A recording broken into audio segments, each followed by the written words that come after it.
مالي وني ربين رزقي سببا إسيتين نما لافسون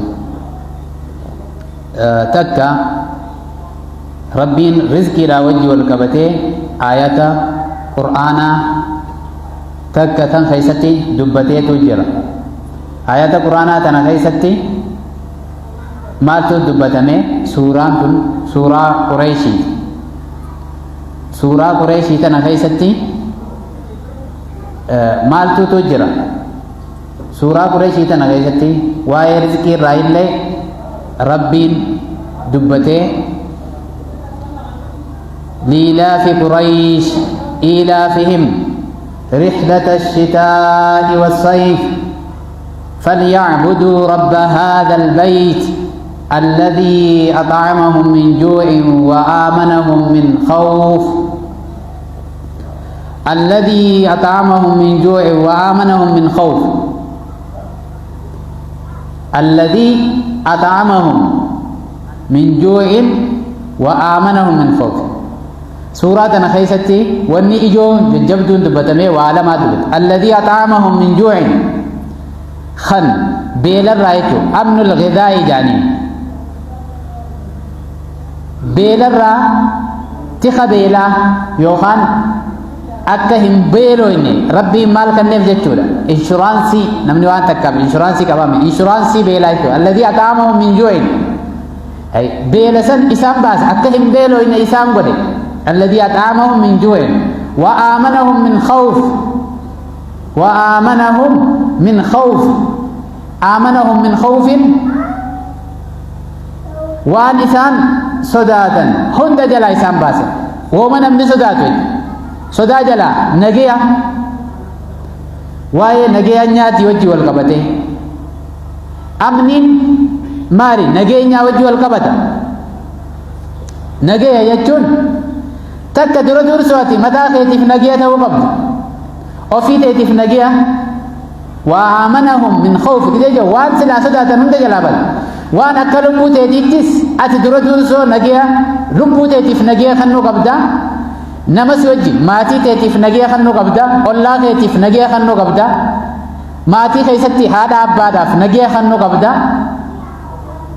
فراف نجيا خنو قبدا وهند خيستي نجيا الله داف نجيا تو قبدا جنداف نجيا تو قبدا أكا أردات خيس نجيا تو قبدا مقالات يوخان بولجن سخي خيستي نجيا تو قبدا وآمنهم من خوف وان صداتم وجود وما صداتم هند جلاو باس وان صداتم واحد دودا صدام كالتي أدادات إنما تفتسل هند جلاو نجيا باسو خانا دبت سنف سورة نخيسة الذي أطعمهم من جوع وان بيلا جانيس يجودا بيلا خرا أدادات إنما السنت بيلتتني خرا بيلا أمماتي في بيلا نمتل كجرا بيلا أمما في نمتل كيسن هند جلاه ربين مال ودي جودا أكهم بيلو إنه ودي الذي أطعمهم من جوع خن بيلا جلا نجيا باسه بيلا تنما فدي ويتو كلت تميسلا بيل تلفتسن هند جلاو أطعمهم من جوع بيلا سنرا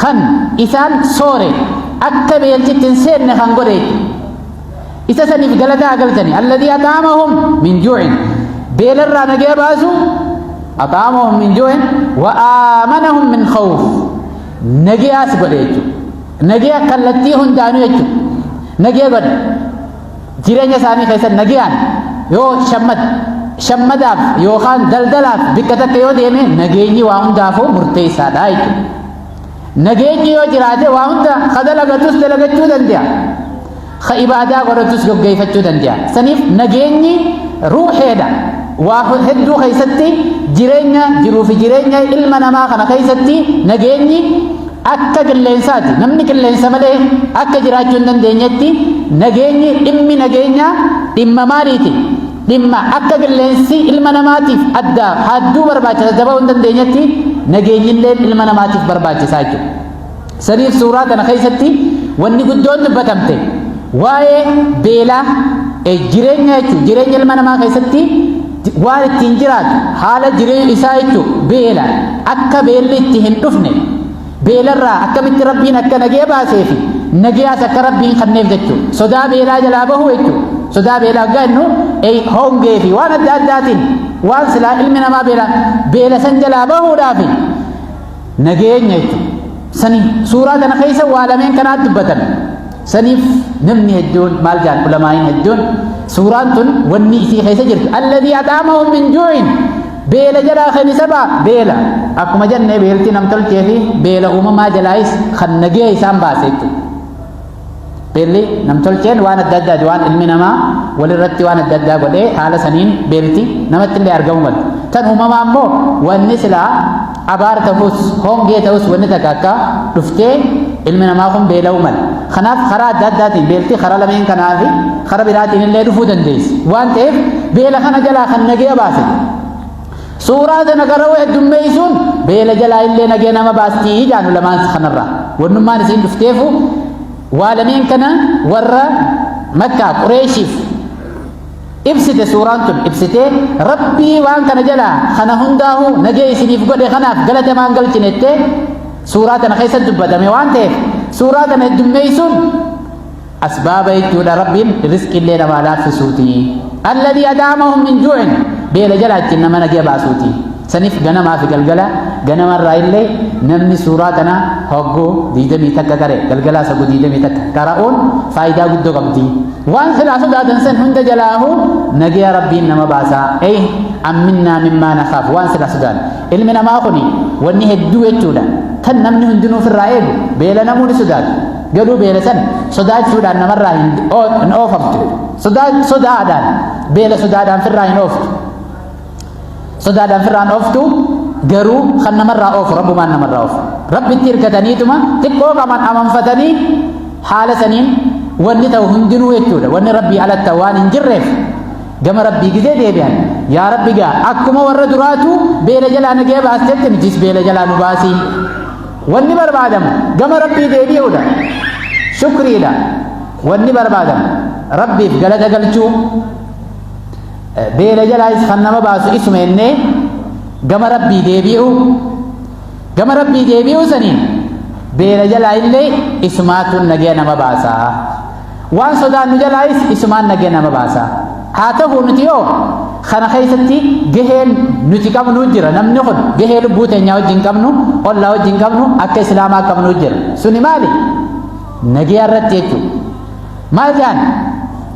إرجما ربي صلى الله عليه وآله وسلم حديث كيستي من أصبح آمنا في سربه ومعافا في جسده وعنده قوت يومه وليلته كأنما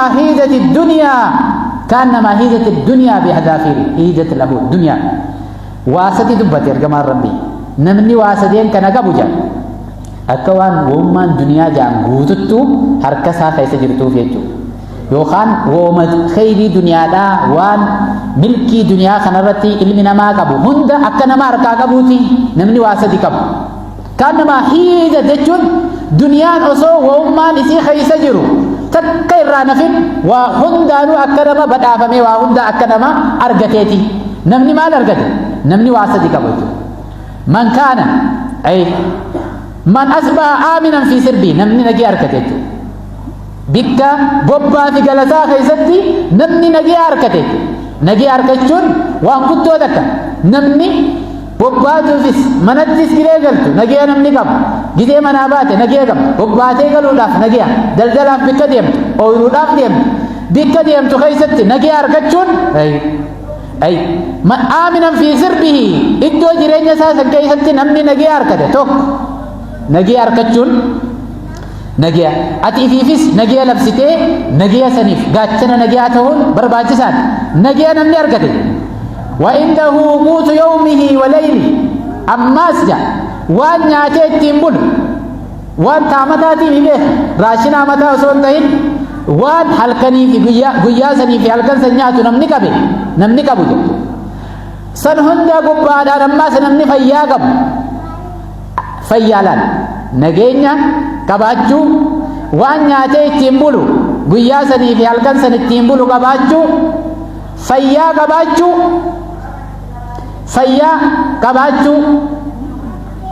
qabaachuu waa sadeen kana namni qabu akka nama duniyaan guutumaa guututti isaaf walitti qabamteeti. Mee waan kana keessa gad ilaallu. Namni yoonii fi nageenya dhabe maal argata? Yoonii fi qabeenyaan kan fade qabaatee nageenyi hin jiraanne qabeenyi isaas waa takka godhuuf hin danda'u. Haya qabeenyaas qabaatee nageenyaas ni qaba. Garuu yoo maal dhabe? Yoo fayyaan qabaanne yoo fayyaas nama isii dhabee beeka malee namni hundi hin beeku. Waan fayyaan taate. Saniif duniyaa tana keessatti wanni guddoon jechuudha. Ergamaan Rabbii sallallahu alaihi wasallam namni isii argate waa hunda argate jedhee nuuf himan. Waan nyaatee ittiin bulu qabaachuufi nageenya qabaachuudhaafi fayyaa qabaachuudha. Waa sadeen gara namni qabu akka waan duniyaan guutuu walitti qabamteeti. Garuu haa ta'u wanni barbaadamu waan kanaan akkamittiin qabaadhu dura dursoo geekee ba'uu qabdu.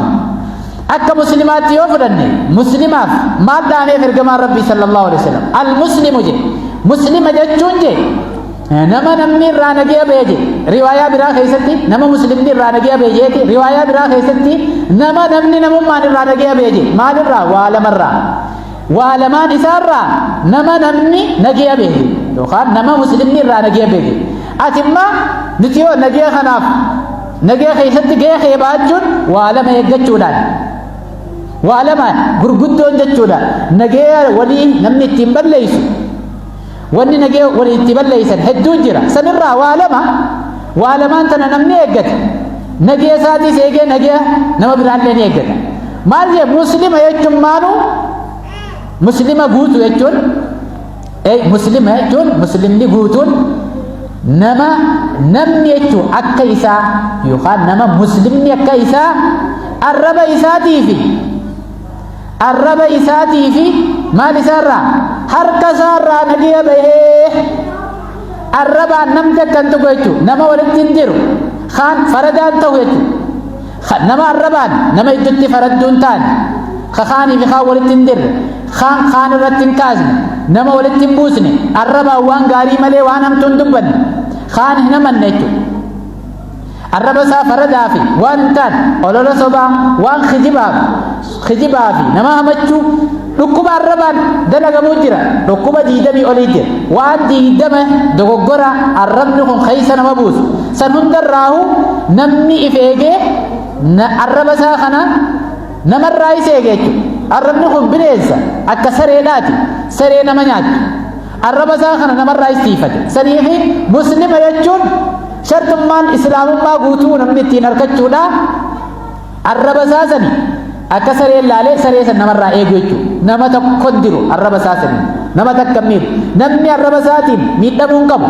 Namni arraba isaa hin tiifatin islaamummaan isaa irruudha jechuudha. Namni arrabaan khaanis diru, khaan walin diru, khaan hamatu, khaanii fi khaan idduu deemuun dubbiidhaan kun islaamummaan isaa irruudha taati. Saniif islaamummaan guutuu ta'uudhaaf arraba isaa jedhaan arraba keessatti ifachuu jedhe al-muslimu jedhe muslimni dhugaadha. Muslimni islaamummaan isaa guutuu man salima al-muslimuuna jedhe nama muslimoonni arraba isaa irraa nageenya baatu. Muslimoonni yookaan riwaayaa biraa keessatti nama namnummaanuu arraba isaa irraa nageenya beeke tokko man salima al-muslimuuna min lisaanihi wa yadihi arraba isaa qofa osoo hin ta'in ammas harka isaa irraa itti nageenya beeke. Harka isaatiin qabeenya namaan balleessu waan namaatis natu harka isaatiin namattis hin bu'u tiifadhu jechuudha. Amma kuni haalati nageenya namni itti eeggatu jechuudha. Harka kee tiifachuu harka ofii tiifachuu waan namaa hatuu fi waan namaa shawwaduu fi attaallaluu fi waan adda addaa kana hundarraahu harka ofii tiifachuu arraba ofiitis tiifachuu. Kanaaf islaamummaan duraa kanaan ta'a.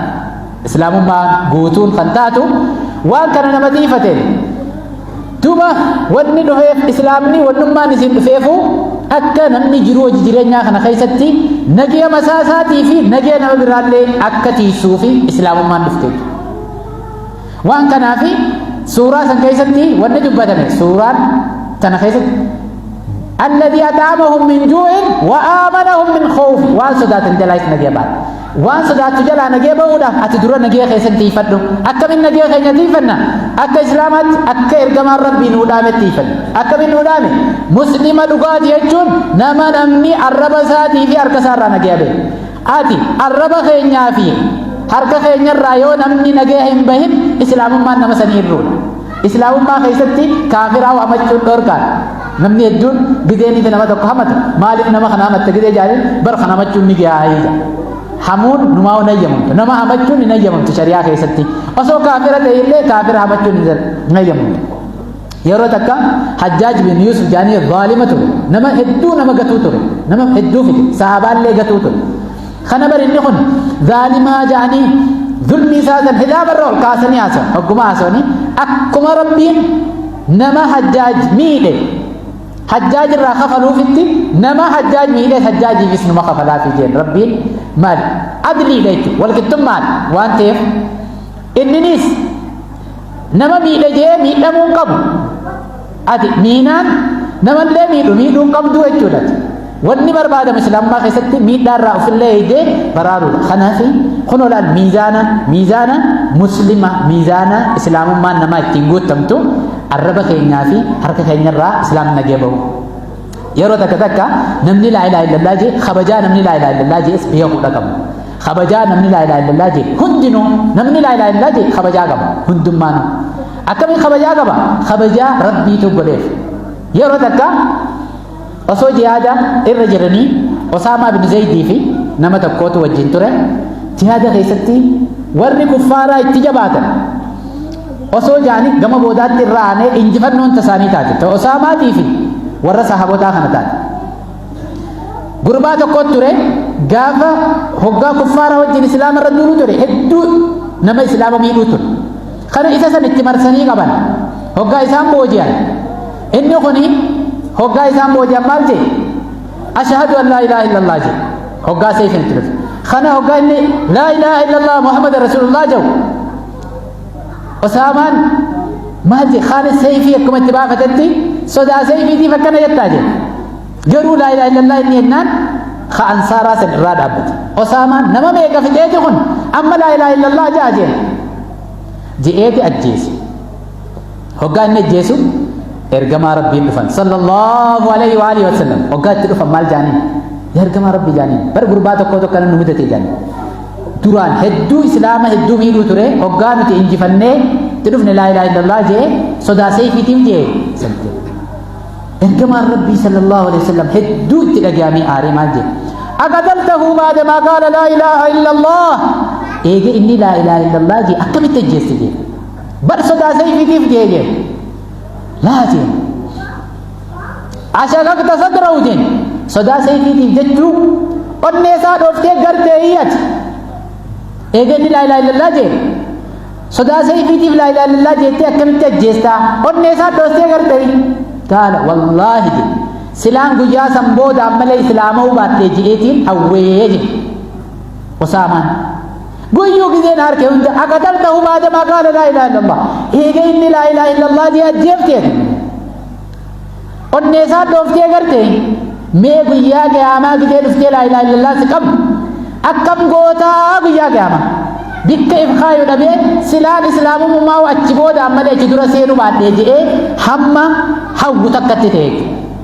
Waan kanarraa maal hubanna islaamni nagee nagee ofii keetiif illee kannitee namaaf illee kannu ollaa wajjin nagee ollaa wajjii wal qabatee kun islaamni nama laa ilaaha illallah je'ee hariiroon nu inni jiraachuu qabdu sanuma taate deebinee nuti inni kun bar laa ilaaha illallah isaa shartiin guunne laa ilaaha illallah isaa barakkanaa irruudha laa ilaaha illallah isaa irruudha silaa gurbaa daqiiqa shan dura kaafira ture ammaan tana hoggaa inni laa ilaaha illallah jee sanirra maaliif komata ergamaan rabbi maal hin jenneen hoggaa inni bar onneen hin jennee bar ifirraa jee laa ilaaha illallah isaa shartiin guunne jechuu barbaade ati onnee isaa dhoostee gartee laa ilaaha illallah keeysa isaatiin rabbitti amanuu dhabuu dhooftee gartee je'eeti waan silaa sababa sanillee dhorte nama xiqqisho dura kaafira ture yoo namni san amma laa ilaaha illallah jee obboleessa keenya ta'ee jira jechuudha.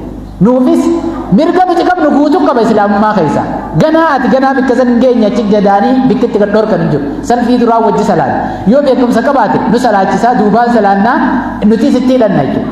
Maal jennaan laa ilaaha illallah jennaan namni duraan kaafira ture jechuudha harruma laa ilaaha illallah jennaan waan shartii fi kana waa takka irra hin keenyu jechuudha.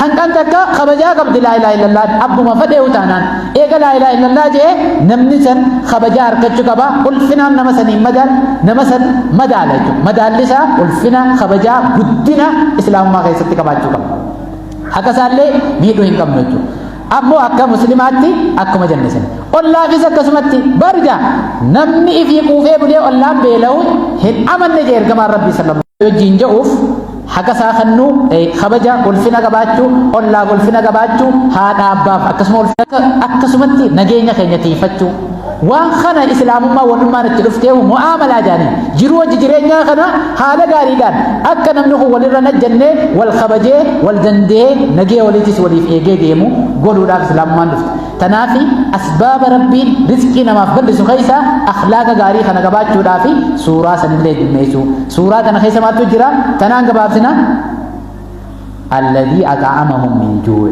khambeelarraa isaan nagee baate وآمنهم من خوف سنيف سورة ليلا في قريش تنقرؤون قلنا ما تقلقلا رزق اللي ربنا ما الله فسا نجي اللي واسدات انجلا اللي ربنا نجينا مباسا خنف ور ربي رزق إسانة اللي بل سيف ربنا عبود لبنا رزق إجلا اللي ربنا عباس بيل مسكين ما نقدون قلبي خيسا مسكين ما ربنا عباس أما سيسي ور رزق ونجاو حركة قبات وربنا عبود دنيا قلبي تيني خيسا باسي أمو دنيا خيسا عبود دنيا harka keenya keessa haa taatu ammoo nuti gabra duniyaa nu godhini duniyaa gabra nuuf haa godhu gabra duniyaa nu godhini akkasuma waan sodaannu hunda jalaa nagee nu haa baasu warra nagee isaaniitiif tiifatee nagee nama biraatiif illee tiikuusuuf illee sababa ta'u rabbi nu haa godhu furtuu khayriidhaa rabbi nu haa godhu warra gizee hundaa wooma gaarii labsu rabbi nu haa godhu warra waan hamtuu dubbatus rabbi nu hin godhin hamtuus rabbi nurraa haa qabu nutillee hamtuurraa nu haa fageessu hamtuullee nurraa haa fageessu warra khayruma dubbatee khayriidhaa walit dhufu rabbi nu haa godhu mana rabbii keessattis khayruma dubbachuudhaan khayrii walit qabamtu rabbi nu haa godhu sharriis rabbi nurraa haa fageessu khayrii duniyaa آخرة ولنها قبل شر دنيا آخرة جل ربنا عباس ربنا تقبل منا إنك أنت السميع العليم وتب علينا إنك أنت التواب الرحيم وآخر دعوانا الحمد لله رب العالمين السلام عليكم ورحمة الله وبركاته.